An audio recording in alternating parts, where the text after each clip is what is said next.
Those were excerpts of an altercation that erupted between security personnel of the Ghana Ports and Harbours Authority and also the Ghana Immigration Service officials. Eyewitness News on 97.3 Citi FM. And now let's go to the GPHA and speak to the Marketing and Public Affairs Manager, Abena Sewa Opokufosu, to help us understand really what happened in what happened in that audio clip you just heard. Hello, good evening, ma'am. Welcome to Eyewitness News. What can you really tell us about this situation? Of course, we have a statement from your outfit seeking to explain what happened on Monday. But, you said that the incident actually stemmed from the immigration officers, the failure of the immigration officers to declare a package received from the vessel, which, in your view, contravenes certain standard operating procedures. Can you tell us, from what you know now, what that package was? Good evening, and thank you for the opportunity. The package that they got from the vessel, it's not that we were interested so much to know what the content was, but we needed to see what it actually contained before they took it off the vessel. It's a gift.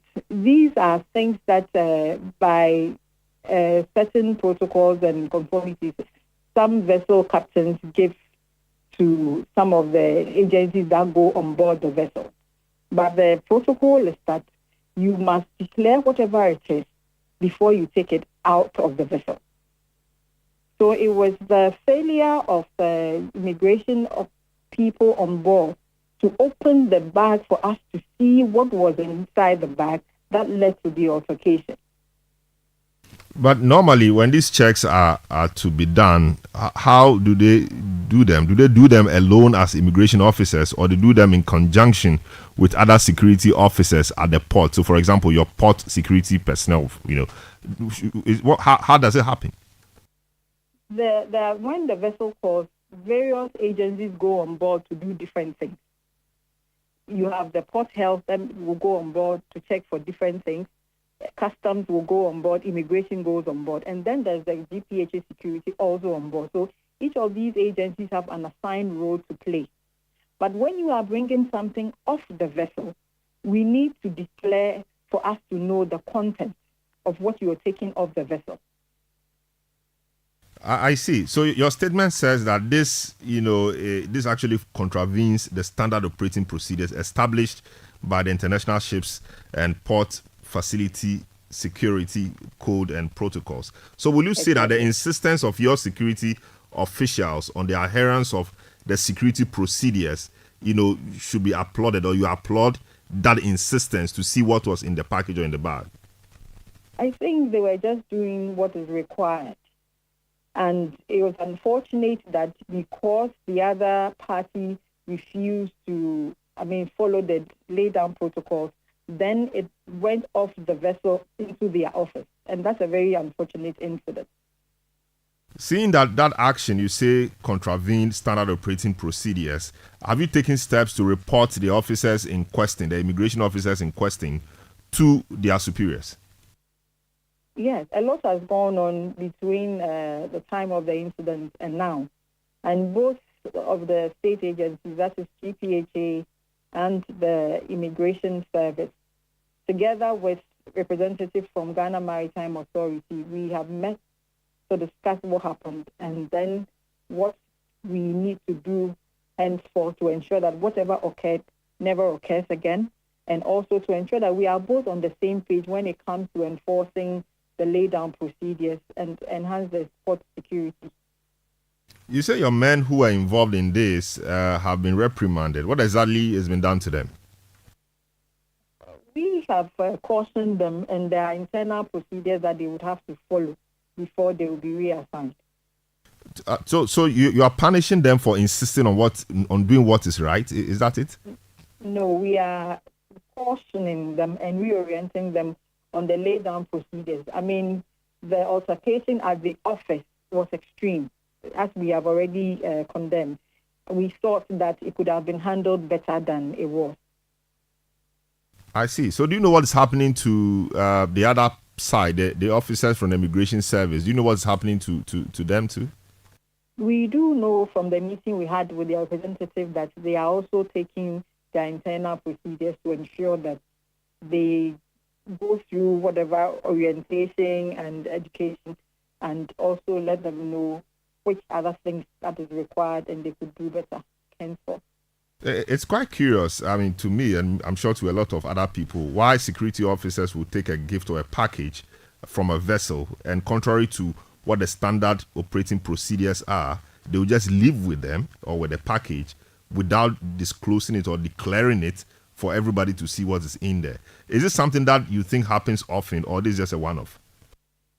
I'm sure this is just a one-off. Of course, there are certain, how do I even put it? Because we have that cordial relationship with them, and we know that these gifts are given. So it's just a matter of you coming of it to show what it is. So in this incident, their insistence not to show what was in it to our security is what was baffling. That this is what you usually do. Why are you not, complying as we have all been doing? So eventually, were they able to retrieve the package? Were they able to see what was in there? Yes, it was just a gift. I mean, it was just, do I say, miscellaneous items. So there was no need for the altercation to have happened at all if the basic thing was done on board the vessel. So after your men inspected it and saw that it was just, miscellaneous items, as you put it, they then gave it back to them. Is that correct? They didn't even see this. It was they going to their office to go and take the item and see what exactly it was. That is when the men also refused to admit them into their offices, and then the altercation occurred. Very well. Thank you so much, Abena Sewa Poku. Yes, there was something that one of the videos, I think the media was saying that they wanted to conduct a body search. I want to clarify that it is not about searching the person. It is just to see what you are bringing off the vessel. So when they went to the offices, it was not to conduct body search on the officers in their office, no. So the search they referred to was a search of the office, not a search of the persons of the officers. To go and, yeah, exactly. Very well. Thank you so much, Abena Sewa Poku Fosu, Marketing and Public Affairs Manager at the Ghana Ports and Harbours Authority, the Port of Tema. Eyewitness News on 97.3 Citi FM. A few of your messages that have been coming through here. Brilliant. Fahad Ibn Kujeto, Central Tongue, says it's very surprising that the National Investment Bank that's on the journey to collapsing now has its MD being an MPP parliamentary candidate. Same is done for EPA. What exactly does President Akufo-Addo take Ghanaians for? Anytime I see my voter's ID, I smile and remember coming and remember that December 7 is coming.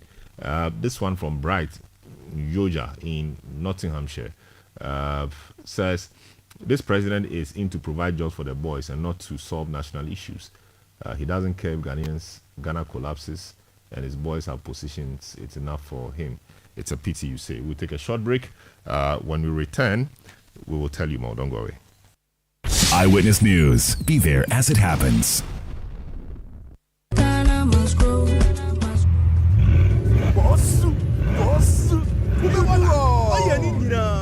KB, yo. Hey, KB, aka Kube Boga. now drives a Bugatti. He can even travel by road from Accra to London. Wow!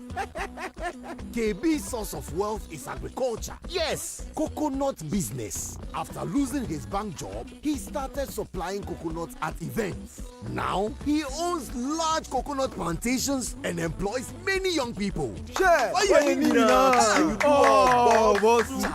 we all need to trust the process, because hope days. There has never been a better time to enter into agribusiness. Take a bold step today with the Ghana Grows program, because every step pays. Ejuma Wokro, Ghana Grows, Hope Day, an initiative of the MasterCard Foundation in partnership with Springboard Roadshow Foundation and Limehouse.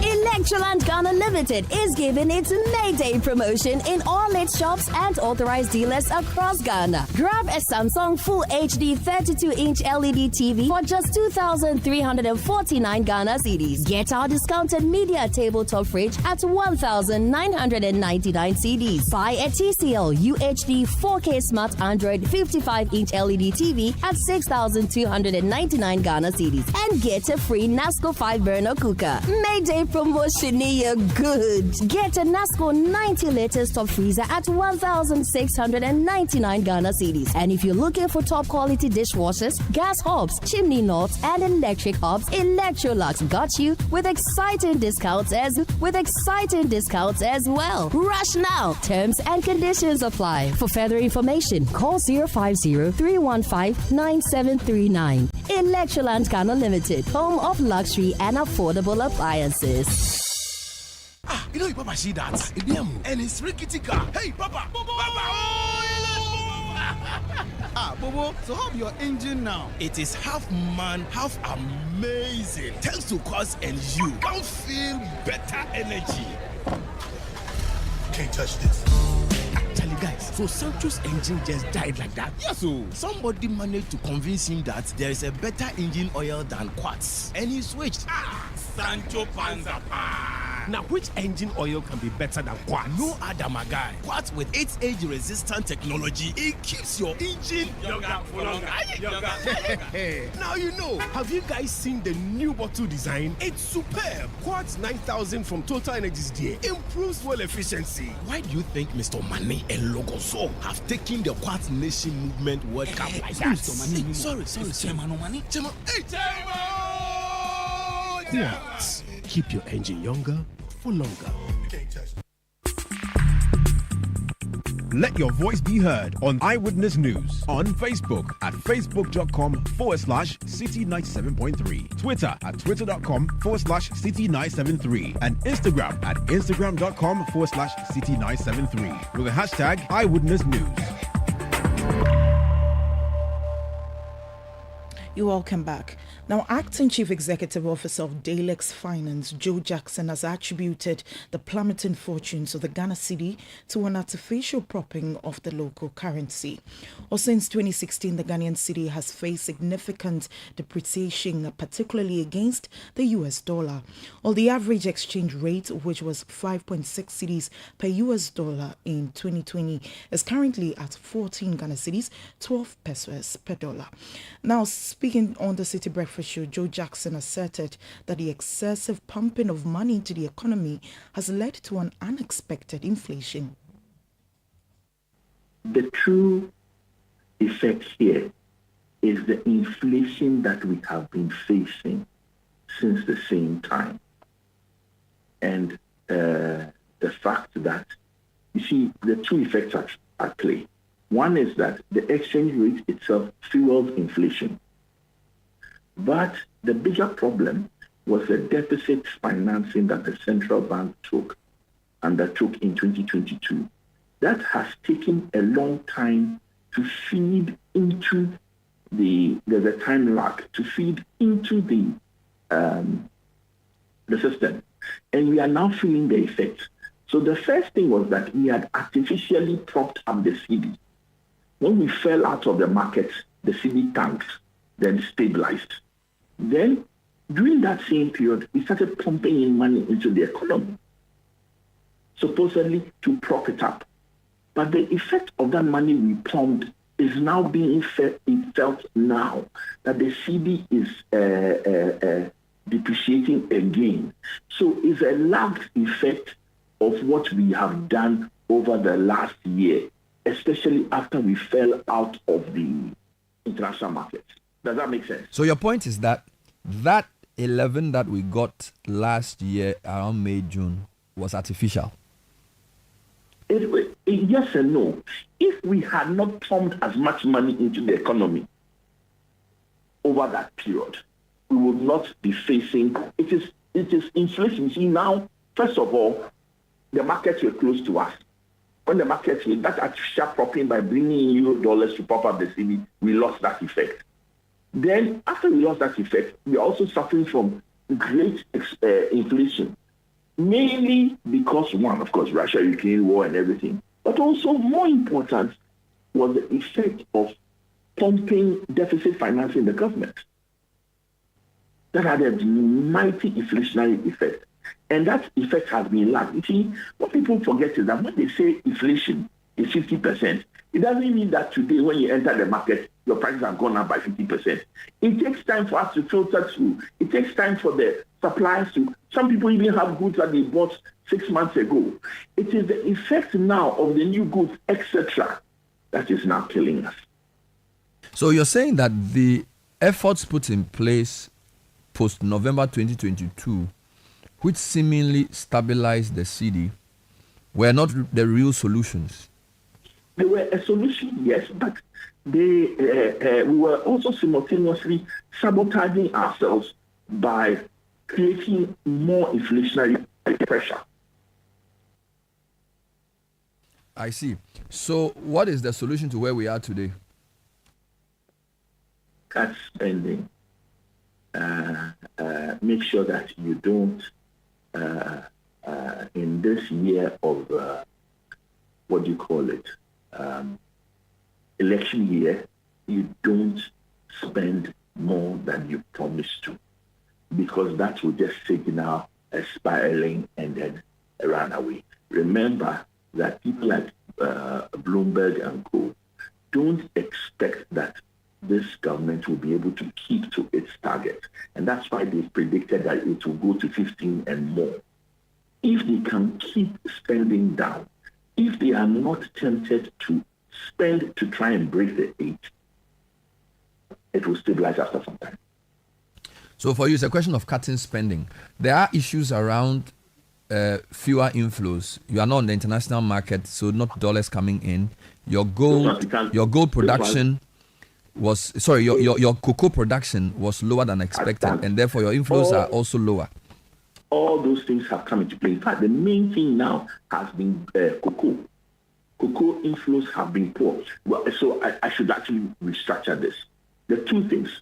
Cocoa, which is normally cocoa money comes in around this time to support the cedi. That cocoa money did not come in as expected, far below what was expected. So that is pressure. Then the lag effects of inflation are pressure. So there are two major things. Cocoa you can't do anything about. Inflation you can do something about. So Bloomberg's prediction that by but they have two predictions. They said by Q3 the cedi would have reached its lowest. You know, in November 2022, it got to about 14 point something. They're basically saying that by Q3, it will well and truly breach that. And the prediction for December is 15.98. That's effectively 16. Now, I mean, do you buy that analysis? Unfortunately, I buy into it. That was Acting Chief Executive Officer of Dalex Finance, Joe Jackson, speaking on the City Breakfast Show with Bernard Avle. But the Director of Research at the Institute of Economic Affairs, Dr.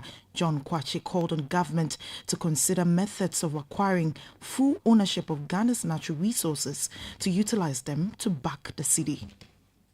The fact is that the underlying fundamentals of the economy haven't changed that much. So even though we are able to stabilize the cedi, I always see that as a temporary kind of achievement. It's when they come out to say, oh, we have stabilized the CD, I always come out to challenge them and say that this is only temporary, because the underlying fundamental structure of the economy, has not changed. Okay, so it looks like we rely on almost entirely on inflows that come from outside, from loans. When we had access to the Eurobond market, we could flood the market, Ghana market with dollar, and then we started to rely on cocoa syndicated loan. These days, we rely on IMF disbursement. I have always said that, relying on external, especially loans, whether from the IMF syndicated loan or cocoa loan or Eurobond, to support your currency is not sustainable. Because the fact is that when you begin to pay back those loans, the IMF funds are not for free. You will certainly pay back one day. Eurobonds, you pay back. Cocoa syndicated loan, you will pay back. When you begin to pay back those loans, there will be an outflow, of the funds that you got in the first place. So it looks like we are now waiting for the next IMF disbursement, which is just about $360 million, dollars. Why should we do that? And if it comes in, how long is it going to be able to support the CD for? So, Ben, I keep coming back. The underlying structure of the economy hasn't changed, and therefore the CD is vulnerable. It is susceptible to instability, to depreciate. We can only stop it only temporarily for a short period of time, and then the depreciation will resume. Well, we were told that the central bank had increased what is called this ORR, optimal reserve ratio, the gold reserves, from around 7% to 30-something% in the previous year. And we were told that was one of the reasons why the currency stabilized around 11. So I'm not sure if that information is available to you, and whether building gold reserves from the central bank could be a longer-term solution to this problem. Well, of course, your reserves support your currency. It could be gold. It could be in the form of convertible currency. So your total reserve, international reserve, certainly support your currency. Because when people come with CDs to demand foreign exchange, you will have enough foreign exchange to support it. So wherever your reserves are coming from, whether it's gold or foreign exchange.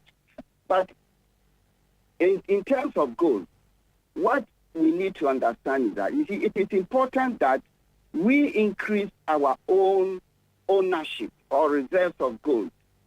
Going to buy somebody's gold and giving CDs back to them, I don't think it's even the right thing. We need to take ownership. We need to increase our own gold ownership. And we have gold in this country. Recently, the vice president went out there to say that he is aware that our gold reserves amount to over $10 trillion. Okay? So if we have that much gold, why don't we take ownership of it? And we rather, contract foreign companies, and then they come and mine the gold. They take out 85% and we get 15% in royalties and taxes. That is I don't get it. Why should we do that? We should take ownership of our gold and use it to back our currency. Okay? Now, if we are not prepared to do that, I went out recently to say that the way that this currency, the CD, is being mismanaged, we better, maybe I will say that we should adopt the dollar on a temporary basis.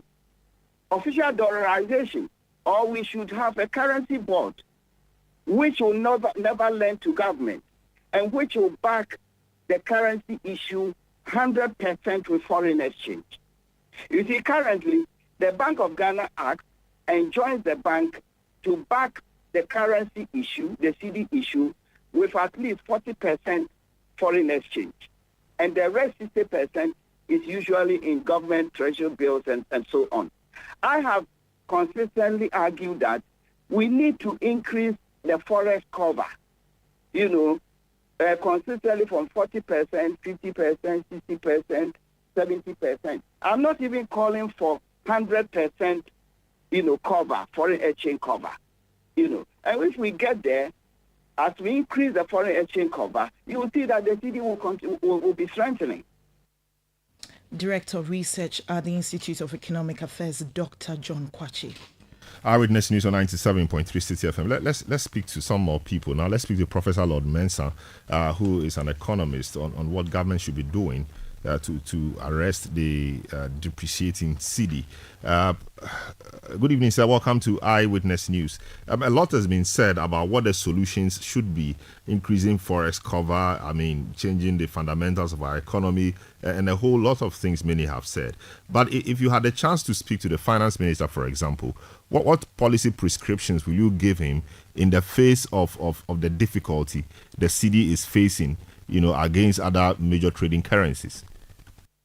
Right. So, in as much as you know very well that the control of the cedi is within the purview of the Bank of Ghana, because the Bank of Ghana, who holds the buffer, will definitely have to control the supply and demand of the dollar. But then we've allowed Bank of Ghana to operate for some time now, looking at their monetary policies. But it's about time we appreciate that the monetary policy works hand in hand with the fiscal side. Now, the fiscal side, in a sense that if government reads a budget and we are spending, which areas, very soon, by next month, we'll go for budget read, and we're getting into election. So which targeted areas do we spend money on? We are talking about a country that your currency is depreciating here and there, making foreign currencies, stronger over your currency. I.e., the same way we see foreign products also being, expensive, in a sense that you need the foreign currency to, pay for this, foreign product. And so when it happens like that, what you do is that you increase local production to target certain, substitutes that you import. So if our economy is capable of producing rice, why should we import rice to the tune of $2 billion? Why can't we, consciously roll out a policy, our expenditure line, to ensure that at least 80% of our import of rice is, taken care of locally. And then also, if you rank all the various imports that we do, the ones that we'll be able to control, we'll be able to produce here and substitute its foreign, imports. Why can't we do that? So when it happens like that, we need to target, certain expenditure lines, and you consciously try to introduce taxes on the foreign inflows to make foreign goods, to make it more expensive, so that the other Ghanaians will not be able to, or it limits consumption to foreign goods as your currency is depreciating. So one way or the other, when your currency is depreciating, it's not a bad thing. It rather encourages you to make sure that you produce locally.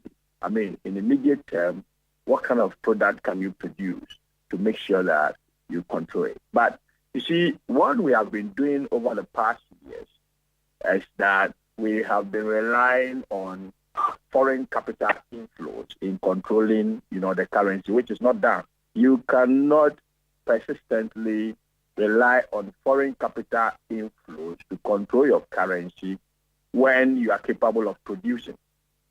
So effectively, until we go in that trajectory where we're going to produce certain products that will reduce,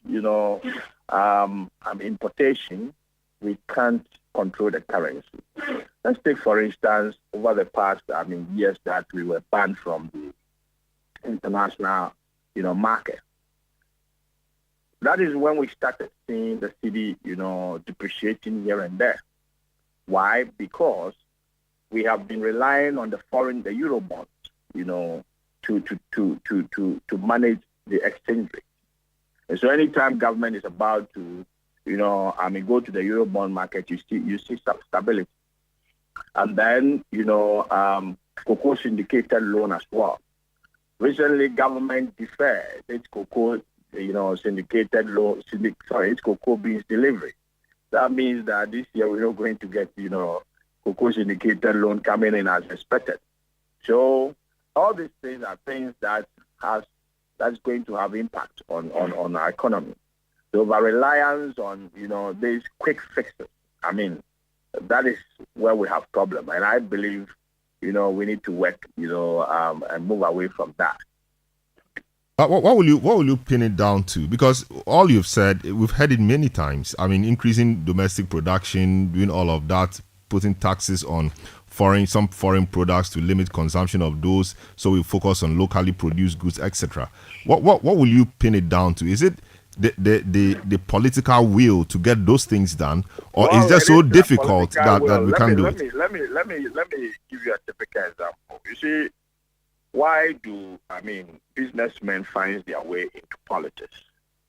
To do their bidding. We may have to look at those who import those products. So, for instance, we can have Association of Rice Importers. Go and ask them. Some of them are in Parliament as we speak. So, at the end of the day, it has to do with political will, and then also the discipline, the commitment to ensure that we solve a problem in the country. Because you may think, okay, you are benefiting from, the depreciation of the cedi because you are importing. But, indirectly, one way or the other, you are reducing your capital. So, from where I sit, I think we may have to look beyond just the politics. But what is happening now, as we speak, it has to do with, the market sentiment, that is driving, the exchange rate. Because when you look at the exchange rate, we have the seasonal, dynamics to it. The seasonal dynamics has to do with, we know the first quarter of every year, there's pressure as a result of repatriating of dollars by these multinationals, and then also importers who have sold out their inventories during the Christmas festivities, and they want to restock, after the first 3 months, 3 months after Christmas. So all these things put pressure on the demand for the dollar. But as we speak now, we have gone past that. And what is causing, the currency to depreciate, is the market sentiment and then speculation. Because we have been relying on this IMF money. When you talk about the dollar, the political actor will tell you that IMF money will come and neutralize. And so if the IMF money is not coming, a reasonable, a rational, investor who is holding the dollar, they want to keep it. And that is what is happening to the market as we speak now. I see. What's your thought around the suggestion by one of your colleagues, Dr. John Kwachi, that we should use natural resources to back the cedi? How much, in your view, do you think the Gold for Oil program, for example, has helped, the cedi's current form? He's calling for natural resources to be used to back the cedi. Gold for Oil, I think, is one of those where gold is being used in a way to help reduce the pressure on the cedi. How much of an impact do you think this will have? And how much of an impact do you think G4O, Gold for Oil, has had on the current form of the cedi? And what's your thinking around the suggestion of using natural resources to back the cedi? Well, as to the quantum of the impact when it comes to the Gold for Oil policy, I can't tell, but I would go straight to tell you that with or without the Gold for Oil policy, we would have seen this depreciation ongoing. We need to ask ourselves, what is the component of the exchange rate demand when it comes to oil, and then neutralizing it with gold. And again, gold price on the global market, is it stable? That is what we need to, appreciate. So effectively, it is a policy that we're trying to use to control, the dollar. But its impact, I can tell you, is very, very minimal. Because our life in Ghana, as far as dollars is concerned, it goes beyond just the oil. I see. Prof, Olivia, thanks so much for speaking to us. I'm sure we'll keep the discussion on, and hopefully we'll get a solution and the political will to change things one day. Thanks so much. Professor Lord Mensah is an economist. He is with the University of Ghana. Eyewitness News on 97.3 Citi FM. Akuse has more. Yeah, let's still stay on the city because the Food and Beverages Association of Ghana, FABAG, is calling for a national dialogue on the freefall of the city. FABAG chastised current and past governments at the Bank of Ghana for lack of resilient policies that could save the city from further depreciation against major trading currencies. John Awuni is executive chairman for FABAG. Entire country, we need a national dialogue. We need a national consensus to see what we can really do concerning this issue of the dollar, because it has always been an albatross on the neck of each government that comes in. And I don't see any government. I have gone through the various government, the MPP, the NDC, the MPP, the NDC, and I have not seen any of them be able to handle the issue of the dollar. Even when the former President Kufuor, the denomination of the city, and it was 1 cedi to $1. We still caught up. We still lost it on our way. So I think that the major challenge is that we've lost price in our national currency, and the central bank is not able to enforce the rules regarding the use of foreign currency in this country, because many of them have also become corporates. You go to the ports change their duty rate based on the dollar rate. It is very unfortunate. You heard that the executive chairman for the Food and Beverages Association of Ghana, John Awuni. Eyewitness News on 97.3 Citi FM. Baba Chairman in Tamale tweets at me and says, I think what happened on Monday is unfortunate, to say the least, and could have been handled better. Things like this should not be happening in any civilized society. I think in respect of this, the Ghana Ports and Harbours Authority matter. This one says that, hello brother, if this government were not paying its foreign or local debts, the dollar were rising the way it's rising, what would happen if they were actually paying their foreign local debts now? I ask. This from Carlos in Odududu.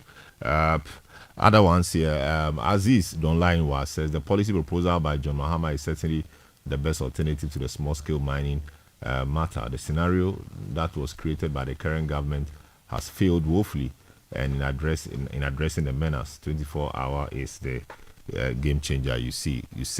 We take a short break. We'll come back and we'll deal with the issue about mining and AI, as suggested by NDC presidential candidate and former president John Dramani Mahama. Don't go away. Eyewitness News. Be there as it happens. In a world where only the best survives, you need a fuel that can match your drive. A fuel with unparalleled protection for your engine, superior efficiency, and unrivaled performance. A fuel so unbeatable, when you get behind the wheel, you'll focus on what really matters. The journey ahead.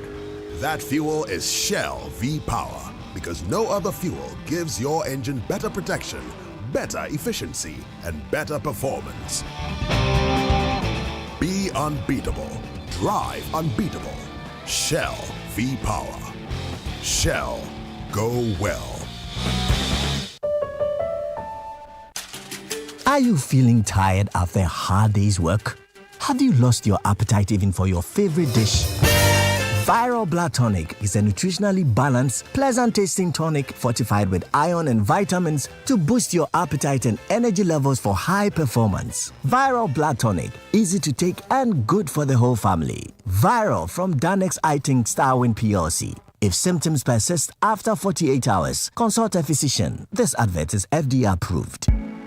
Are you a contractor, builder, or a proud homeowner with an eye for quality and security? Well, look no further than Yale. Yale is the trusted name in security for over 180 years. When it comes to securing your home or business, trust Yale. We make security simple, and we're right here in the heart of Accra, Ghana. Visit our stunning showroom on 11th Lane Street in Osu, Accra, and discover a world of premium Yale products, including door hardware, handles, and door locks that will elevate the security and style of your space. Whether you're building from scratch or renovating, Yale has the perfect solution for you. Our products are known for their durability, innovation, and most importantly, your peace of mind. Visit us today and experience the Yale difference. Your security, our priority. Yale, locking in your peace of mind. You know, your Papa see that? And it's Rickety car. Hey, Papa! Bobo, so how your engine now? It is half man, half amazing. Thanks to Cause and you can feel better energy. Can't touch this. Actually, guys, so Sancho's engine just died like that? Yes, so somebody managed to convince him that there is a better engine oil than Quartz. And he switched. Sancho Panzapa. Now, which engine oil can be better than Quartz? No other, my guy. Quartz with its age-resistant technology, it keeps your engine younger for longer. Now you know. Have you guys seen the new bottle design? It's superb. Quartz 9000 from Total Energies there improves fuel efficiency. Why do you think Mr. Mane and Logoso have taken the Quartz Nation Movement World Cup like that? Mr. Mane, sorry. Chairman Mane. Chairman. Hey, Quartz. Keep your engine younger for longer. Let your voice be heard on Eyewitness News on Facebook at facebook.com/City97.3, Twitter at twitter.com/City973, and Instagram at instagram.com/City973 with the hashtag Eyewitness News. You're welcome back. The flag bearer of the National Democratic Congress, John Dramani Mahama, has pledged to deploy artificial intelligence to help fight illegal mining activities if he is elected president in the upcoming December 7 general elections. Now, speaking at the third annual Transformational Dialogue on Small-Scale Mining at the University of Energy and Natural Resources in Sunyani, the NDC's flag bearer said his government will use AI to reduce environmental destruction. He added that a special fund will also be set up to help provide a pool of mining equipment for sustainable exploitations in mining communities. We will introduce and encourage technological innovation to improve capacity for coordinated monitoring of the small-scale and medium-scale mining sectors in order to reduce the environmental impact. This will include using AI to locate all small-scale mining and galamsey operations, to be able to track excavators and geofence all concessions to ensure mining operations are not conducted in unapproved areas, especially in water bodies. When we talk about geofencing, there's a technology that allows you to establish what we call virtual boundaries around a concession. And so you can, in real time, see what is happening in the concession. If an excavator enters, you know an excavator has entered. If an excavator leaves, you know an excavator has left. And everything that is being done in the concession, you can monitor it from the Minerals Commission office in real time.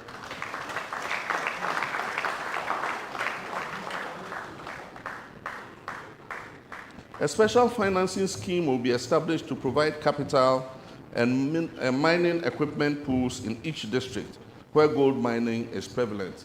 We're going to depend on the private sector for this, to provide small-scale financing and medium-scale financing to the companies so that they can do their mining, but only if you are legally mining. And then we'll also create pools where they have excavators, they have bulldozers, they have all the equipment you need for mining. And so you can go and lease the equipment to work on your mine, and when you finish, you return the equipment back to the pool. This will facilitate easy and affordable access to relevant mining equipment. And let me emphasize, these services will be available for only companies that are engaged in lawful and regulated mining. To support all these brilliant initiatives and ensure that we're implementing them as best as possible, I've announced the launch of a Ghana Mining Excellence Center, which will be run initially for 5 years and will be coordinated by UNER and UMAT. The two universities will coordinate it. So there'll be a center here in UNER, there'll be a center in UMAT. And these centers will undertake research into mining activities for sustainable development.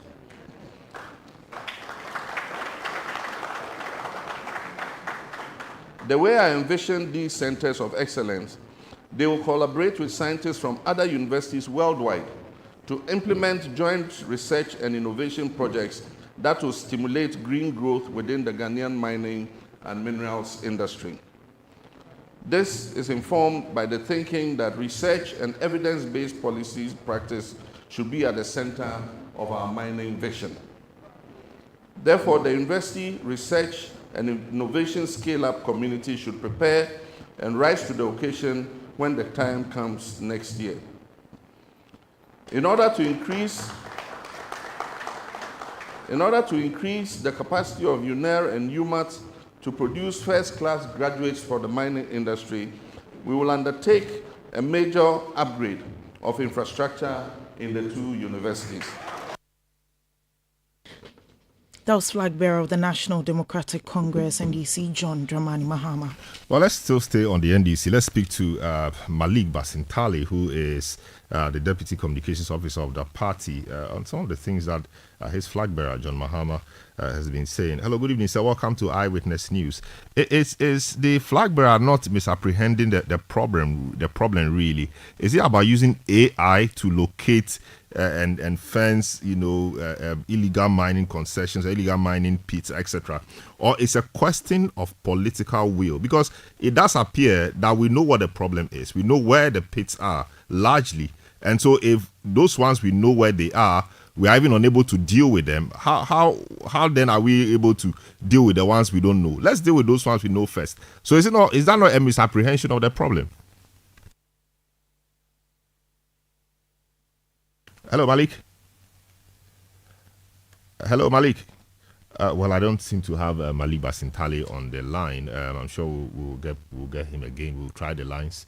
We'll rework the lines and get Malik Basintali on the line. But the flag bearer of the National Democratic Congress, John Dramani Mahama, has been speaking and outlining his vision for the mining sector, or how he hopes to deal with illegal mining. And he proposes, amongst other things, that he will use AI to help resolve the problem. Malik is back on the line. Hello, Malik. Good evening. Welcome to Eyewitness News. Good evening. Thanks for having me. Yes, I was just finding out from you whether former President Mahama and flag bearer of the NDC is not misapprehending the problem, because the problem really is not locating the illegal mining pits. It's about political will to fight it. So you can tell us you will use AI and use the sophisticated technology that you want to use, but if the political will is not there to make it work, it won't work. So that is a real issue, is it not? First of all, anyone who reduces the fight to illegal mining mainly to political will or political inability to fight the canker is not fully understanding the problem and does not fully appreciate what exactly goes on the grounds. It mainly has, entirely, it's not got to do with just the inability of political actors to fight it. One of the issues we have realized is, one, how licenses are issued. There are many people today who engage in illegal mining, not because they want to, but because it's a long process in even attaining the licenses. And you have President Mahama today telling them that we will first of all decentralize the issuance of licenses to the district offices. I think that's one way of resolving the menace of illegal mining. The second has also got to do with how excavators get to the lands. Everyone can tell you that every excavator on this land passes through the port. But after that, who monitors them? Who monitors the activities of all these excavators? So President Mahama says we'll bring in a system that will be able to monitor all these excavators, what they are doing. And AI is simply, an artificial intelligence where a machine or technology does more than the ordinary brain of a human being can do. I cannot be at 10 places at the same time, but AI can work in 10 places at the same time. AI can show you what's happening in Nkoko now. It can show you what's happening in Subin. It can show you what's happening in Tolong. It can show you what's happening in Brekum at the same time. My brain cannot do that. And that's why President Mahama says, after we unleash these excavators, after they are cleared from the ports, we'll be able to use AI to track their activities. So these are some of the problems we identified in the mining industry, and these are some of the solutions we are professing. So the problem with illegal mining, yes, if you monitor the activities of this current government, you may be forced to reduce it to the inability of government actors to fight it. But I think it goes beyond that, and we have fully understood the problem. We appreciate the challenges, and that is why we are professing these solutions. I see. So the AI, for example, helps you track excavators. You track Not them, just you know. excavators. I know. I mean, An of course, I'm just citing. Yes, I'm just using Right, the example. right. You track the excavators, you know where they are, but your men on the ground are not willing to go and do what they have to do, crack the whip. What do you do from there? Because that's where the willingness of the powers that be will come in.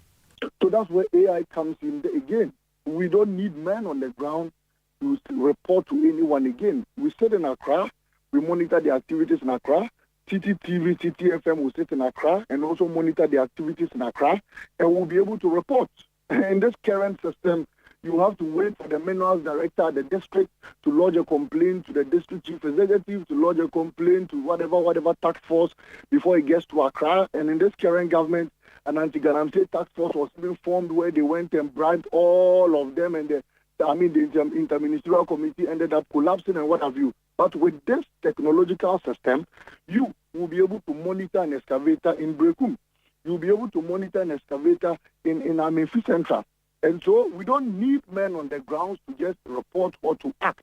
We will sit in Accra, we'll monitor the activity together with you, and together we will act upon it. So no one can be bribed at the grounds. DC cannot sit there and be engaging in illegal mining. In fact, when Frimpong Boate told us President Akufo-Addo's backyard was being mined, the excuse they gave was that President Akufo-Addo is not there, so he cannot even know what happens in his backyard. But in this current system, AI would have been able to track the excavator in his house in Chepi, will be able to know that his backyard, his wall had been broken and his yard was being mined, and will take action directly from Accra. I see. So what then becomes the status of the community mining scheme as we have it now? So the community mining scheme will be put together, and then would have district mining officers. We also set up cooperatives at the district level. And so all your challenges, all your concerns, you simply have to go and lodge them at the district mining depot, and then a license will be issued to you. So if you want to engage in any mining activity till date, community mining licenses and permits are issued in Accra. Only the minister has authorization to do that. So President Mahama says we'll amend the act, we'll decentralize the process. People will no longer have to come to Accra. So if I'm in Owen constituency, or I'm in Amefi Central constituency, or I'm in Amefi East, and I find a concession and I want to mine, me in Accra, or you as a minister in Accra, maybe been to even Amefi Central twice. You don't even know where that concession is located.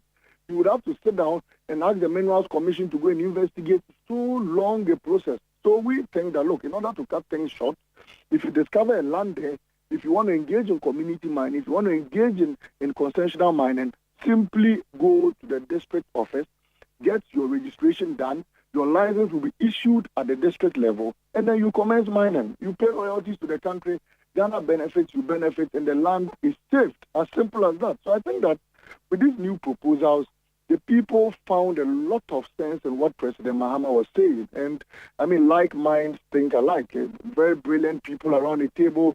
They got a very brilliant and excellent man like President Mahama to come and profess solutions.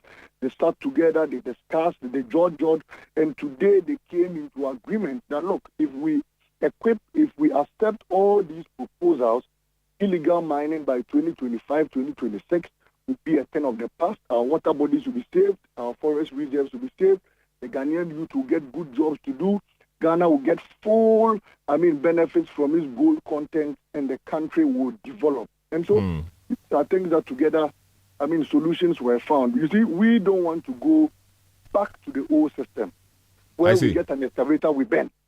We chase people, we shoot them. I mean, like what this current government did, killed a lot of people, spent a lot of excavators, whilst their own people were in the bushes mining. They formed a committee. It was bribed. For the first time, a committee, Charles Visu, who was the secretary, was found even counting his money on camera. So we don't want to. But some of these, I mean, a lot of these have been disputed. So none has been disputed. He said he never did anything like that, and nobody has found him culpable. The CID, etc.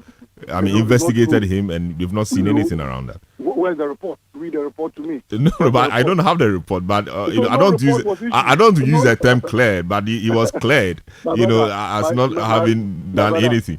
Myself, my children, my grandchildren will forever see the first man who counted corrupt money on camera.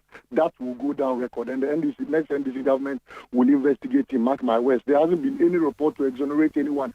Frimpong Boateng, who was the chairman, is still speaking. He's still mentioning people who engaged in this illegal activity. So if you want us to go into these corrupt practices, President Akufo-Addo is a leader of persons whose name has been mentioned. No, Malik, I will specially invite you so that we delve deeper into the corruption part. To break that in. But today is a day to discuss very important things and not all these other matters. We are discussing policies President Mahama had proposed. We are discussing very brilliant ideas he's bringing on board. We are discussing things that have been accepted on the table. We are discussing the turnaround policies that a very brilliant, sharp nation builder like President Mahama has professed and brought to the table. And we look forward to their full implementation in 2025. And so, yes, like I said, have found a solution. We have fully appreciated the problem. We have understood it. And we think that the best way to go is some of these proposals President Mahama enacted at the meeting today. Very well. Malik, thanks so much. Malik Basintale is Deputy Communications Officer of the NDC. He was speaking to us on what John Mahama, NDC flag bearer, said in respect of illegal mining at the UNER in Sunyani. Roland Vaxborn, Inside Control Market, says AI can analyze satellite images to identify illegal mining sites. Machine learning algorithms can detect changes in land use patterns, helping authorities pinpoint areas where illegal mining activities are occurring. This might be his move in the first phase of the fight if he truly wants to apply what he's saying. So that's somebody speaking in respect of that as well. Eyewitness News on 97.3 Citi FM. We'll take City Business News, after which the City Sports crew will be here to analyze the EPL match between Manchester United and Newcastle. So tonight there'll be no point blank. Just after Business News, the sports team will be in studio to analyze that game while we join our partners at TalkSport. So my name is Salam Adunu. Thanks so much. Akusia Ochi will be here with City Business News. Don't go away. Eyewitness News. Be there as it happens.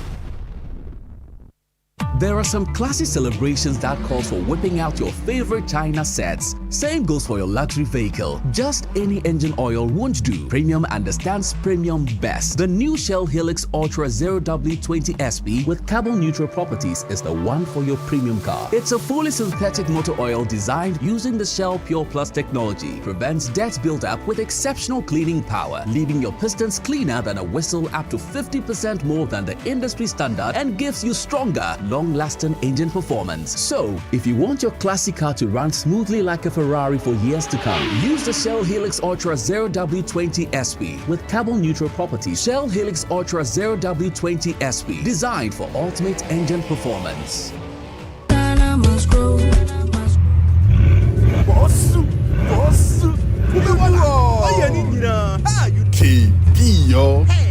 KB, aka Kubeboga, now drives a Bugatti. He can even travel by road from Accra to London. Oh, wow. KB's source of wealth is agriculture. Yes, coconut business. After losing his bank job, he started supplying coconuts at events. Now, he owns large coconut plantations and employs many young people.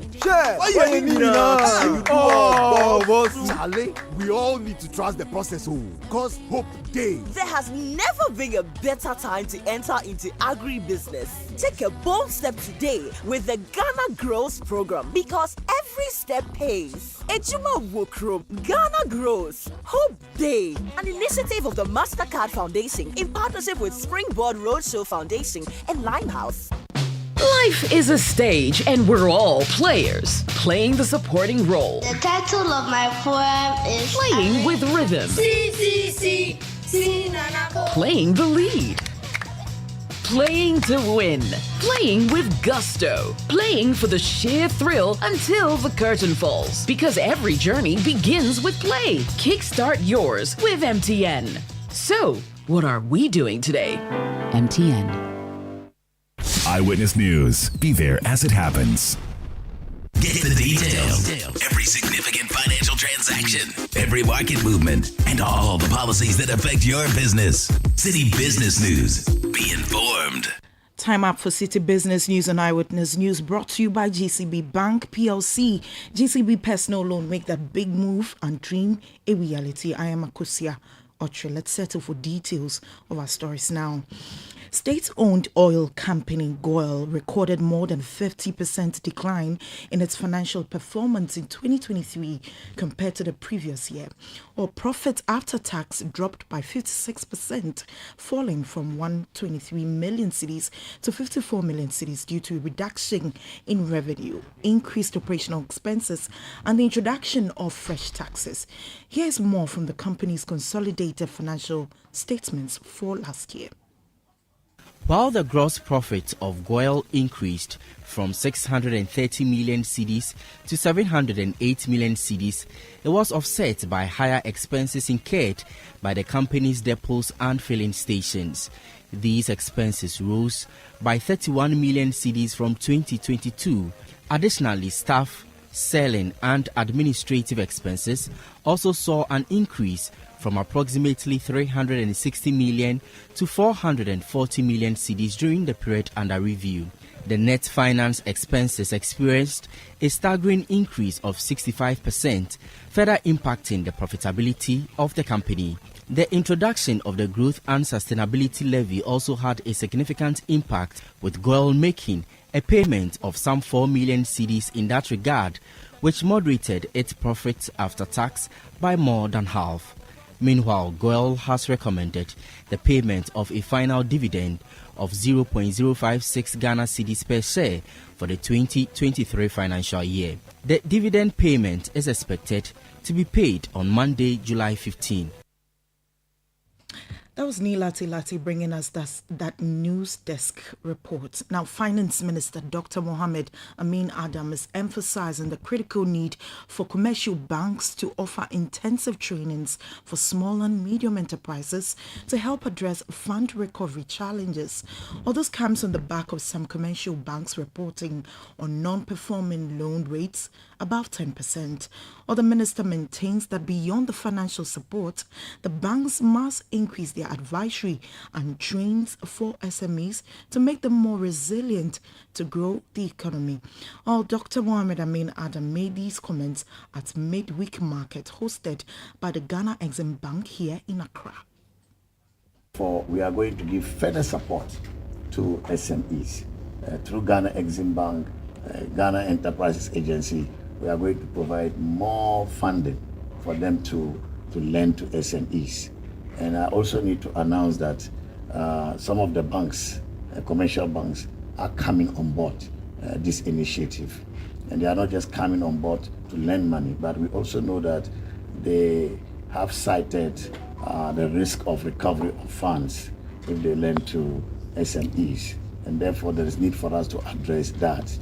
This is why my ministry is going to launch massive training program for SMEs across the country in the area of business plan preparation, bookkeeping, and basic systems in banking, so that they can manage the money well when they are given the money, and then they can pay back, repay to the banks and the institutions that will be making money available to them. Dr. Mohamed Amin Adam is Finance Minister. Finally, the International Finance Corporation, IFC, in collaboration with the Bank of Ghana and the Office of the Registrar of Companies, with support from the Swiss State Secretariat for Economic Affairs, has officially launched the Ghana Global Infrastructure Program 2.0. Well, this initiative aims to promote access to finance for smaller enterprises, women-owned businesses, and also underserved individuals. While speaking at the launch of the program, the second Deputy Governor of the Bank of Ghana, LC Ado Awaji, emphasized the challenges faced by micro, small and medium enterprises in accessing finance and stressed the importance of credit infrastructure in the country. It is important to note that for us, Bank of Ghana, that the credit market is strong and effective as well as inclusive. There is no economy without credit. We as a country have elected to follow a model of economic development based on the private sector leading growth. And it is essential that the private sector has at its disposal access to finance of every kind, equity, from the equity market, debt, also from the stock exchange if available, and then bank-based financing. And so it is optimal important that the credit market is working and is functioning well, because frankly that is how economies are built and sustained. And